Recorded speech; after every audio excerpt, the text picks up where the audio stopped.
Bon matin, ici Lucinda Gabriel. Alors aujourd'hui, on est le 23 août 2020. Incroyable. Alors aujourd'hui, je veux partager avec vous un message que j'ai reçu cette semaine du Seigneur qui s'appelle Magnifier Jésus. Magnifier le Seigneur. Cela fait un bon mois que j'ai pas fait de live avec vous. J'ai pris le temps pour être en famille, puis de profiter de l'été. Prendre soin de ma maman qu'on a placée dernièrement. Et j'espère que vous aussi, vous avez profité de cet été, le peu de liberté que nous avons eu dernièrement. Et tout ce qui se passait dans le monde, ça m'a vraiment euh, hmm, dérangé, je dirais. Jusqu'à un tel point où est-ce que j'avais vraiment besoin de prendre un recul de tout ça et euh, prier le Seigneur pour savoir comment gérer tout ça. Donc, mon message aujourd'hui, c'est dans le but de partager ce que le Seigneur m'a dit par rapport à ça. Donc, bon matin, petite fleur, merci d'être là. Donc, je vais aller chercher mon message qui s'appelle Magnifier Jésus. Donc, euh, comme je disais, je réfléchissais à tout ce qui se passait dans le monde ces jours-ci. Et c'est si facile de se laisser prendre par la négativité, la folie, la peur, l'injustice de tout ce qui se passe. Et euh, j'ai prié par rapport à la situation. Puis cette semaine, j'étais allongée sur mon lit et j'ai entendu le Seigneur me dire clairement, magnifie le Seigneur, magnifie Jésus. Et j'ai pensé, ben oui, tu sais, c'est sûr que c'est ça la réponse à toutes nos questions. Donc, la réponse était bien évidente pour moi. Un bon matin, ma chère sœur Louiselle. Merci d'être là. Nous devons nous rappeler que notre Dieu est le Dieu Tout-Puissant. Et moi, cette semaine, j'avais besoin de me rappeler ça. Rien de tout ce qui se passe est une surprise pour lui. Tout, en fait, est prophétisé dans la Bible. Donc, nous qui sommes croyants déjà, nous savons vers quoi le monde va. Et le diable sait aussi. Et c'est pourquoi qu'il se bat si fort, puis qu'il fait la guerre c'est si dur ces temps-ci. Et son monde est sur le point de se terminer. Ça, on le sait. Et nous savons tous aussi que Jésus est le vainqueur. La bataille est déjà gagnée, les amis. Donc, nous, les croyants, on le sait déjà. On a lu le, le livre de l'Apocalypse dans le Nouveau Testament. On sait comment tout se termine. Et gloire à Dieu pour tout ce qu'on sait déjà. Bon matin, Simone. Bon matin, Noéline et Paul au Nouveau-Brunswick. Euh, donc, tout comme les batailles dans l'Ancien Testament, où Dieu disait à l'avance aux guerriers et aux prophètes comme Josué, voyez, j'ai remis Jéricho entre vos mains. Eux, ils savaient qu'ils avaient gagné la guerre avant même de sortir vêtus de leur armure. Ben, nous aussi, nous pouvons sortir victorieux comme ça. La bataille est déjà vaincue, on le sait. Donc, nous pouvons sortir de la maison avec un esprit vainqueur parce que on a une assurance de comment les choses se terminent. Gardez vos yeux fixés sur Jésus. C'est ce que le Seigneur m'a dit cette semaine, le Saint-Esprit. Tout comme Pierre qui est sorti du bateau dans la tempête, tant qu'il gardait ses yeux fixés sur Jésus, tout allait bien. Mais dès qu'il a douté, il a commencé à couler. C'est une image pour nous tous, pour nous rappeler de garder nos yeux fixés sur Jésus et non pas sur la tempête autour de nous. Tant que nos yeux sont sur lui, tout va bien aller. Dans Philippiens, Paul a dit, ne vous inquiétez de rien, mais en toute chose, faites connaître vos besoins à Dieu par des prières et des supplications avec des actions de grâce. Et la paix de Dieu qui surpasse toute intelligence gardera vos cœurs et vos pensées en Jésus-Christ. Et ça, c'est tellement vrai. On n'a pas besoin de s'inquiéter pour quoi que ce soit. Juste par exemple, cette semaine, j'avais un problème. Et j'étais fâchée, en tout cas, parce que les choses n'allaient pas comme j'aurais aimé. Et j'ai arrêté. Puis j'ai parlé au Seigneur par rapport à ça. Puis habituellement, dans mon ancienne vie, comme j'étais avant, j'aurais été fâchée, puis j'aurais peut-être parlé un petit peu dur avec la personne qui était responsable. Puis là, cette fois-ci, j'ai dit non, faut que je fasse les choses autrement. Donc, je suis allée parler avec le Seigneur avant, puis j'ai demandé qu'il prenne soin de la situation. Donc, quand j'ai fait mon appel, tout s'est bien passé. On dirait qu'il avait déjà amadoué la situation. Il avait déjà trouvé une solution, puis tout était parfait. Et c'est ça qu'on doit faire. Il faut aller vers lui avec tous les problèmes dans notre vie. Donc, nous, les croyants, nous savons que les temps vont devenir difficiles et sombres pour beaucoup de personnes. Mais nous avons pas besoin de sombrer, de perdre espoir, parce que nous avons une assurance, nous avons un espoir en Jésus-Christ. Mais nous devons aussi partager notre témoignage avec les autres pour donner espoir aux gens autour de nous. Dites-leur ce que le Seigneur a fait pour vous et ce qu'il continue à faire dans votre vie. Le Saint-Esprit dit de ne pas perdre notre temps précieux à promouvoir les œuvres horribles de l'ennemi, mais magnifier notre Seigneur et notre Sauveur. Puis en même temps, je veux vous dire que si jamais, ça dépend des personnes, moi j'ai prié au Seigneur ce dernier mois, puis j'ai demandé, ben, qu'est-ce que tu veux que moi je fasse? C'est quoi mon rôle? Et mon rôle, c'est de magnifier le Seigneur. Mais c'est écrit aussi dans la Bible d'exposer la noirceur. Donc, si jamais vous sentez que vous devez exposer la noirceur, si c'est ce que le Seigneur vous met sur votre cœur, faites-le. Ce qui est important, c'est que vous suivez ce que le Seigneur vous demande à vous de faire. OK? Chaque personne a son rôle à jouer. Et je vois, par exemple, des chrétiens dans le monde que moi je suis, qui expose plus la noirceur, qui magnifie le Seigneur. Puis je trouve que c'est correct, c'est leur rôle. On a besoin de ces personnes-là parce que si personne ne l'exposait, personne ne le saurait. OK? Donc, chacun de nous, on a notre rôle. Dans le psaume 71, 15 à 16, c'est David qui dit: Ma bouche publiera ta justice, ton salut chaque jour, car j'ignore quelles en sont les bornes. Je dirai tes œuvres puissantes, Seigneur éternel. Je rappellerai ta justice, la tienne seule. Donc, David est en train de dire qu'il va partager la justice puis le salut du Seigneur, ce qui nous amène, parce qu'il n'y a pas de limite à sa justice, à son amour pour nous. Dans Psaume 38, 28, et ma langue célébrera ta justice. Elle dira tous les jours ta louange. On est appelé aussi à louanger le Seigneur à tous les jours, à partager tout ce qu'il fait dans notre vie. Alors, quand je me suis demandé ce que je devrais faire, car je me sentais si petite et si impuissante dans ce grand monde qui est sombre, je me suis rappelé à quel point mon Père au paradis, au ciel, est tout-puissant. Comment mon Père céleste, il est le créateur de l'univers. Il possède tout, il sait tout. On m'a aussi rappelé de rester dans la parole de Dieu, de demeurer en lui, mon Seigneur, de le mettre en premier dans ma vie, dans tout. Et je me suis également rappelé à quel point il se souciait merveilleusement des Israélites avant, pendant et après leur exode d'Égypte. Hein, vous vous rappelez, il ne les a jamais, jamais laissés tomber, malgré le nombre de fois où eux l'ont rejeté. Sachez qu'il prendra également soin de nous qui l'aimons.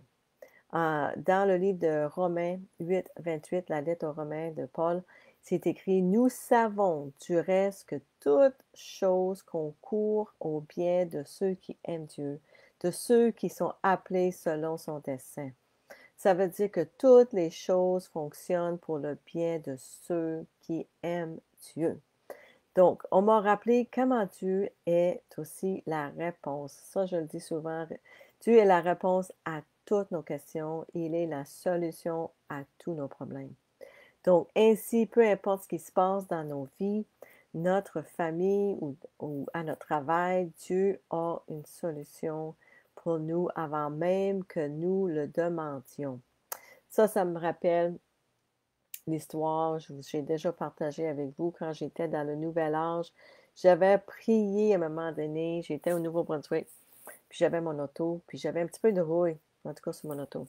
Puis là, je m'en allais au garage avec parce que je devais dépenser 1500 sur un autre problème d'auto.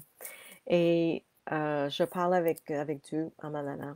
Puis là, j'ai dit, là, il va falloir que tu trouves une solution à mon problème parce que j'économisais mon argent, là, 1500 c'est tout ce que j'avais. Puis j'économisais cet argent-là pour réparer la roue sur mon auto. Puis là, j'ai dit, ben, il faut que je dépense cet argent-là sur autre chose. Donc, j'ai demandé de trouver une solution qui était vraiment pas cher ou gratuit si c'était possible pour régler le problème de rouille. Donc, j'arrive au garage, puis je remets mes clés au garagiste, puis là, j'y parle de ma rouille sur l'auto, puis il dit, ben viens-t'en, il dit, on va aller voir, puis il dit, c'est quelle année ton auto? Puis là, j'ai dit. Puis là, il me raconte que les Volkswagen, ils ont 12 ans de garantie sur la peinture. Donc là, il dit, je pense qu'il y a un rappel là-dessus. Donc, on rentre en dedans, il fait une recherche dans l'ordinateur, puis justement, il y a un rappel sur les ailes, c'était les ailes de l'auto qui avait de la rouille. Puis il dit, mec, tu arrives à Québec, tu irais les voir, puis ils vont changer ça pour rien, ça va être gratuit. Donc, gloire à Dieu.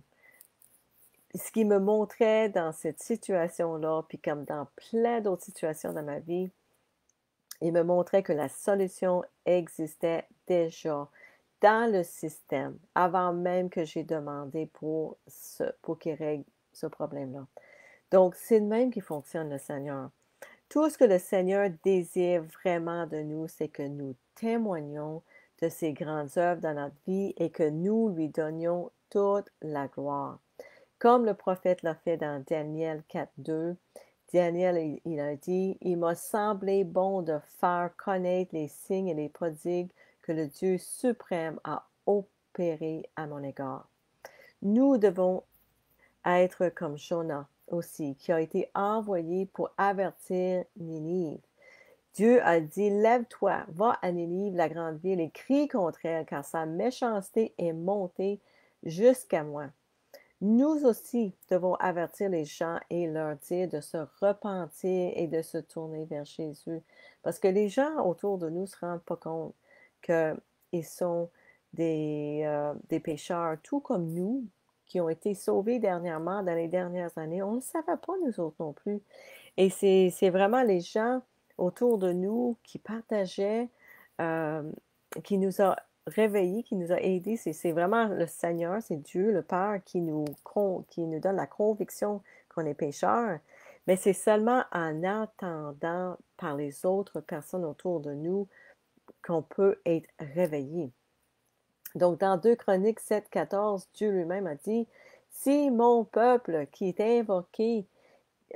qui est invoqué, mon nom s'humilie, prie et cherche ma face, et s'il se détourne de ses mauvaises voies, je l'exaucerai des cieux, je lui pardonnerai son péché et je guérirai son pays. » Si on se détourne de nos péchés, puis si on se repent, il va nous guérir. Moi, c'est ce que le Seigneur a fait pour moi.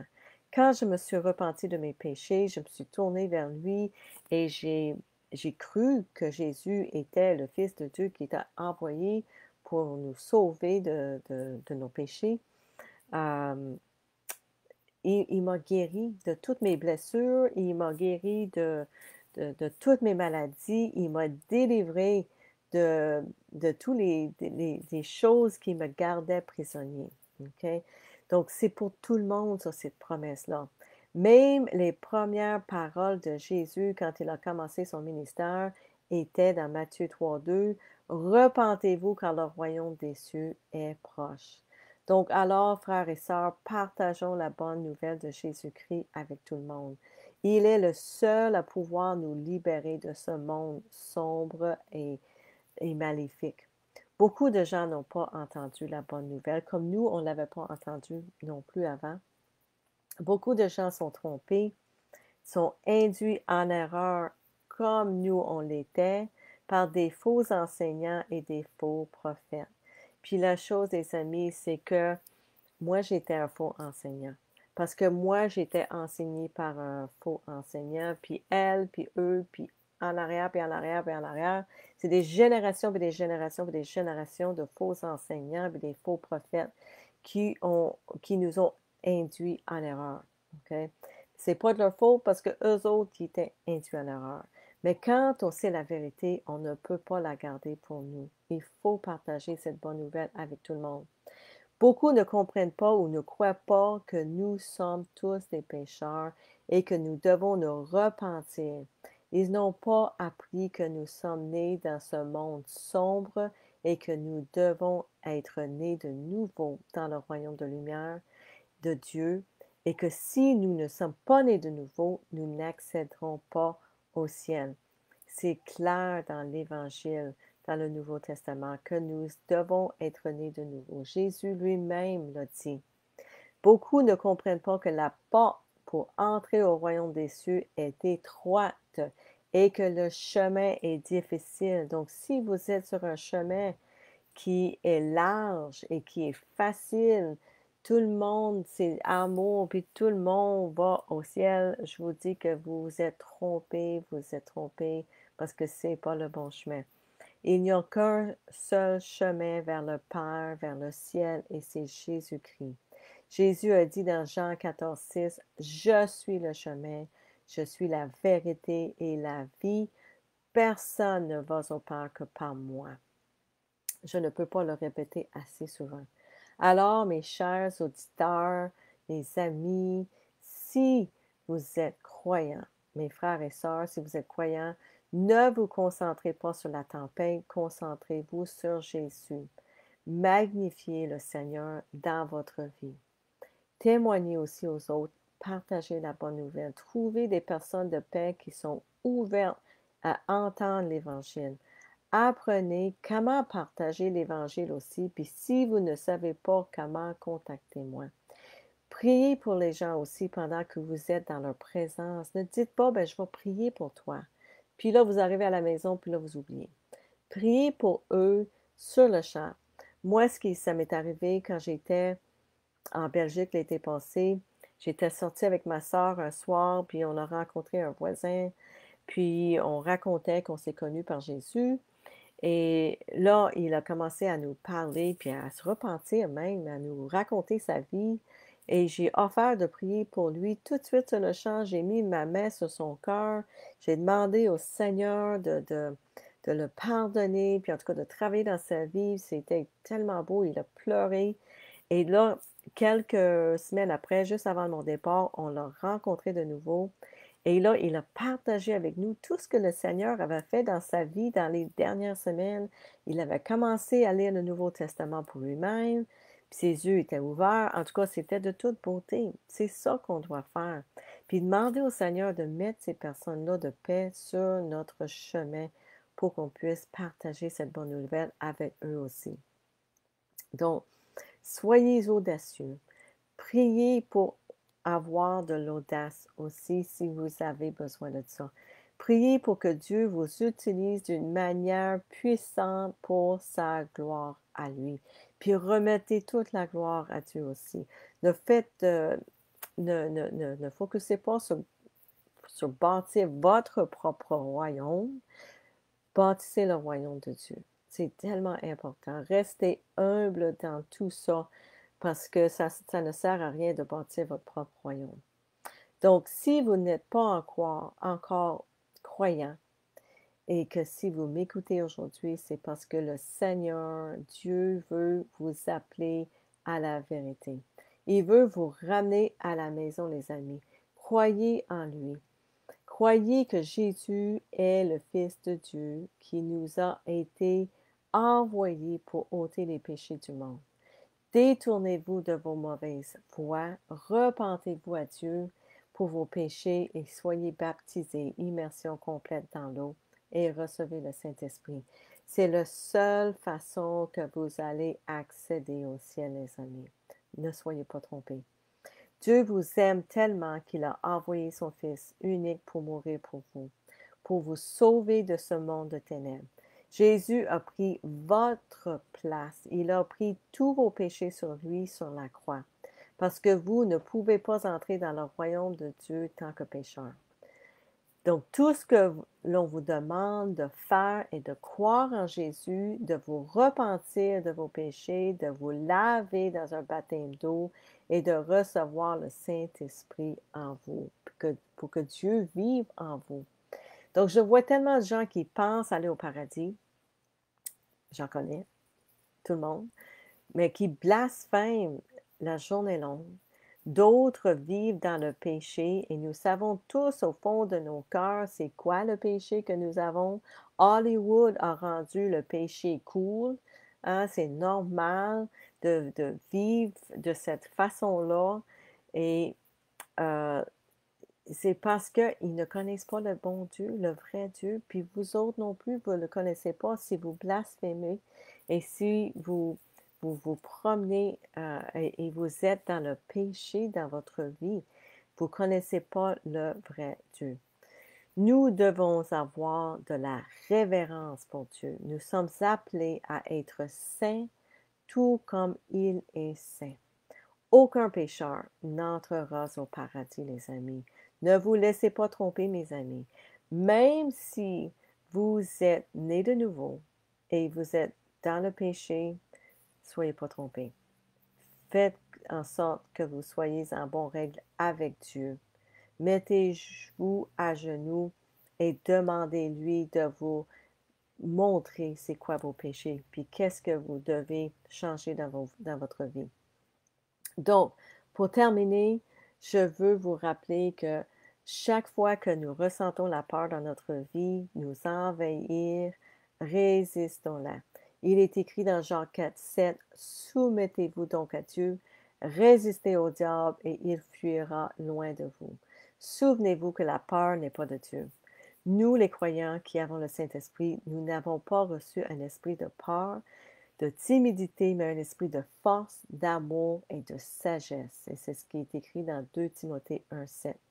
Donc, soyez bénis, mes amis, mes frères et sœurs, en ce jour merveilleux que le Seigneur a créé pour nous. Réjouissez-vous, soyez heureux et en paix. Donc, c'est ça mon message pour aujourd'hui. Puis, je veux vous dire un gros bonjour à Ginette, à Petite Fleur, à Louiselle qui est là, mes amis au Nouveau-Brunswick. Puis si jamais vous n'êtes pas encore né de nouveau, vous avez des questions par rapport à qu'est-ce que ça veut dire, écrivez-moi. Il y a des gens partout dans le monde sur une carte. Et je peux vous mettre en contact avec eux pour qu'ils puissent partager la bonne nouvelle aussi, vous expliquer en plus des détails qu'est-ce que cela veut dire. Ils peuvent vous baptiser, prier pour vous si vous avez de la maladie, si vous avez des choses dont vous avez besoin de vous faire libérer, comme la peur, l'anxiété, la dépression. Vous avez besoin de délivrer des dépendances, la cigarette, la drogue, la boisson, n'importe quoi. Jésus est venu vraiment pour nous guérir et pour nous libérer. Et nous, les croyants qui sont baptisés, qui ont reçu le Saint-Esprit, on est commandés. On est commandé de sortir. Ce n'est pas juste les pasteurs qui sont appelés à faire ça. On est commandé pour nous, les croyants, de sortir, baptiser les gens, prier pour eux, pour leur délivrance, prier pour qu'ils soient guéris et partager la bonne nouvelle avec eux aussi. Donc, c'est notre responsabilité en tant que disciples, en tant que croyants. Nous ne sommes pas appelés à être des membres d'Église, nous sommes appelés à être des disciples de Jésus-Christ. Hein? Donc, c'est ça mon message. Donc, si vous avez besoin de plus d'informations, soyez pas gênés, écrivez-moi et je vais vous mettre en contact avec des belles personnes partout dans le monde, que ce soit pas les Noëllines au Nouveau-Brunswick, Louiselle à Sept-Îles, j'ai des gens à Gatineau, à Montréal, France, n'importe où dans le monde. Donc, c'est ça. Je vous aime énormément. Merci beaucoup pour être là ce matin. Ça m'a fait plaisir de partager encore avec vous. Et je vous reverrai la semaine prochaine. Donc, gloire à Dieu. Puis partagez tout ce que le Seigneur fait dans votre vie aussi avec les gens autour de vous. Donc, bonne semaine. Soyez tous bénis. Amen.